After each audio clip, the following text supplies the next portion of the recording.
Hello मेरे दोस्तों, उम्मीद है आप सब खैरियत से होंगे। मेरे दोस्त, आज फिर मैं आप लोगों की खिदमत में हाज़िर हूँ और जैसा कि आप सब लोगों को पता है कि मैं यूरोप के हवाले से आपको इन्फॉर्मेशन देते रहता हूँ। पाकिस्तान में, इंडिया में, बांग्लादेश में, नेपाल में जो उनकी वीज़ा पॉलिसीज़ हैं उनके बारे में कोशिश करता रहता हूँ, आपको बताता रहूँ। और पुर्तगाल के हवाले से मैं स्पेशली कोशिश करता हूँ कि आपको यहाँ की इन्फॉर्मेशन देता रहूँ। और जो वो लोग मेरे जो कि प्यारे भाई अमेरिका, इंग्लैंड, कनाडा में रह चुके हैं, बड़े बड़े कंट्रीज़ से उन्होंने अपना टाइम स्पेंड किया है, वो जो अब पुर्तगाल आते हैं तो वो क्या फ़ील करते हैं यहाँ पर आके और वो यहाँ क्यों आते हैं, मैं आपको इन सारी चीज़ों की अपडेट देते रहता हूँ। इस वक्त मेरे साथ मौजूद हैं मेरे एक प्यारे रहमान भाई, गुल रहमान भाई। और ये बरतानिया में काफ़ी अर्सा इन्होंने तकरीबन 10 साल आपने बरतानिया में लगाया है। तो इनसे पूछेंगे कि इंग्लैंड जैसे कंट्री को छोड़ के यहाँ पुर्तगाल इनका किस सेंस में क्यों आना हुआ, क्या वजूहत हैं। और दूसरी बात मैं आपको और बताता चलूँ मेरे प्यारे भाई, इस वक्त पाकिस्तान का जो वीज़ा रेशियो है स्पेशली इटली के हवाले से वो बहुत बैड न्यूज़ है।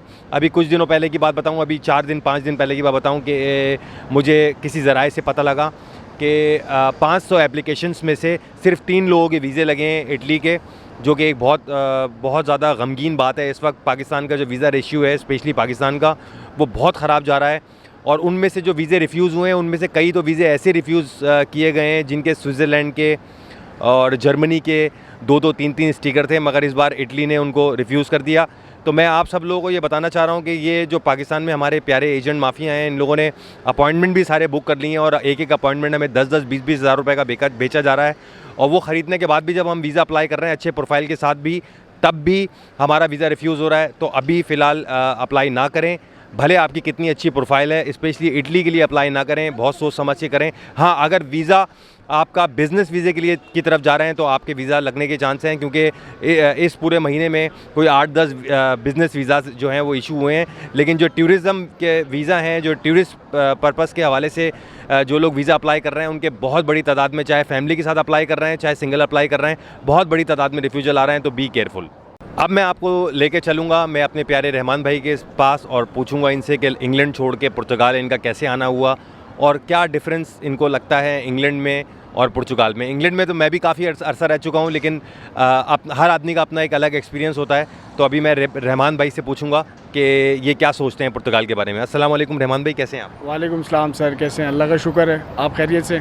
जी मैं बिल्कुल ठीक ठाक हूँ। रहमान भाई, पुर्तगाल में कितना टाइम हो गया आपको? सर पुर्तगाल में मेरे को लगभग साल के करीब होने वाला है। अच्छा। तो यहाँ का एक्सपीरियंस अच्छा है माशाल्लाह। इंग्लैंड में भी मैंने टाइम गुजारा है जैसे आपने मुझसे पूछा, लेकिन इंग्लैंड में मेरा एक्सपीरियंस इतना अच्छा नहीं रहा। उसकी रीज़न ये है कि मैंने वहाँ पर काफ़ी टाइम गुजारा।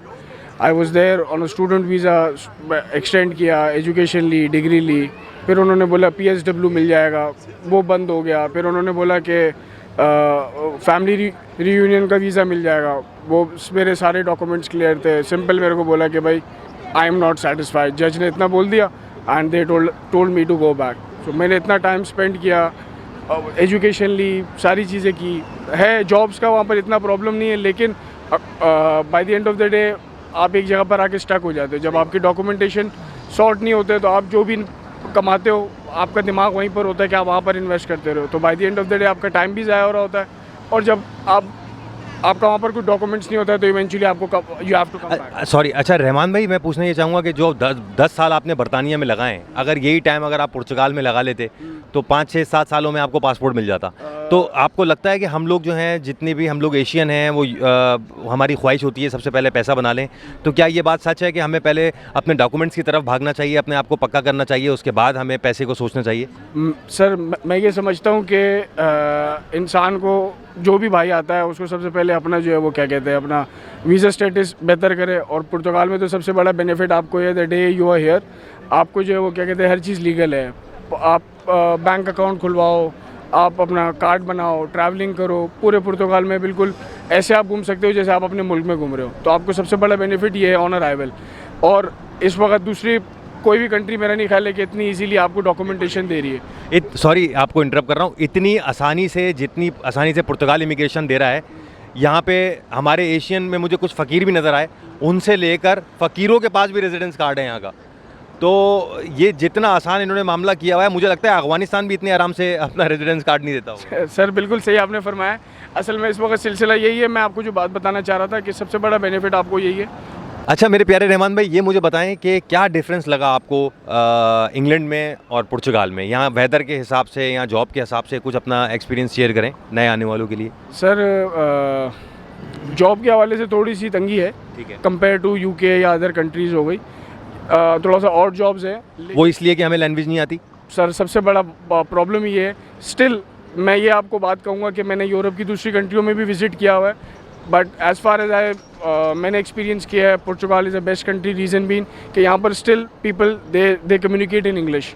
आप इंग्लिश में बात कर सकते हो, बाकी आप यूरोप की कंट्रीज़ में जाएँ तो आपको लैंग्वेज का बहुत बैरियर होता है। So if you have good communication, आपको यहाँ पर कॉल सेंटर में भी जॉब मिल जाता है, मैकडॉनल्ड्स में जॉब मिल जाते हैं, आपको डिलीवरी का जॉब मिल जाता है, you can open your own businesses, क्योंकि आपको सारे राइट्स ही शुरू में the day you are here सारे राइट्स मिल जाते हैं। बैंक अकाउंट खुला है, आप सब कुछ कर सकते हैं, जबकि आपको ये सहूलतें दूसरा कोई मुल्क नहीं देगा।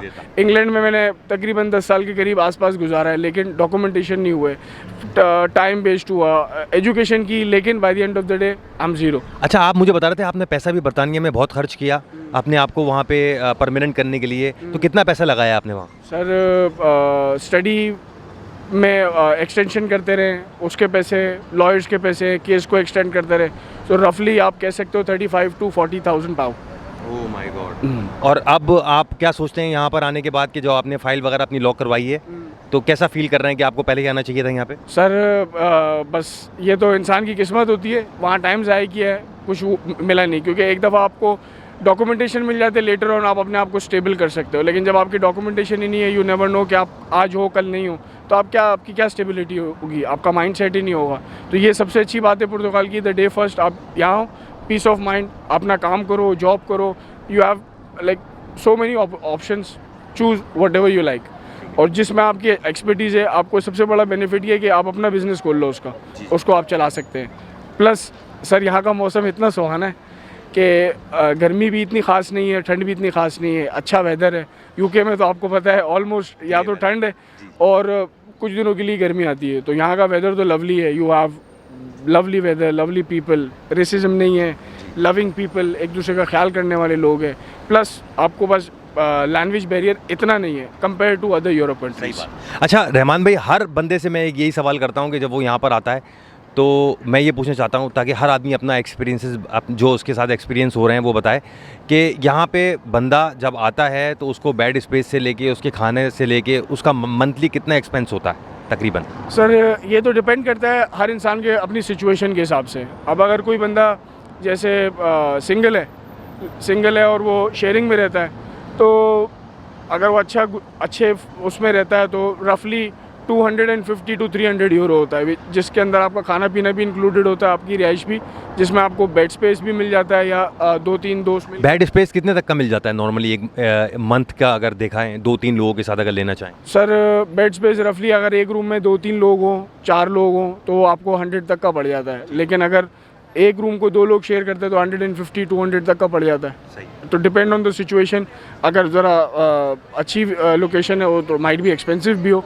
बट अच्छी चीज़ है कि भाई आप यहाँ पर आपको रिहाइश मिल जाती है, थोड़ा सा ढूंढने से आपको मिल जाती है, प्लस आपके रेफरेंसेस होते हैं, उसके हिसाब से फिर आप चलते हैं।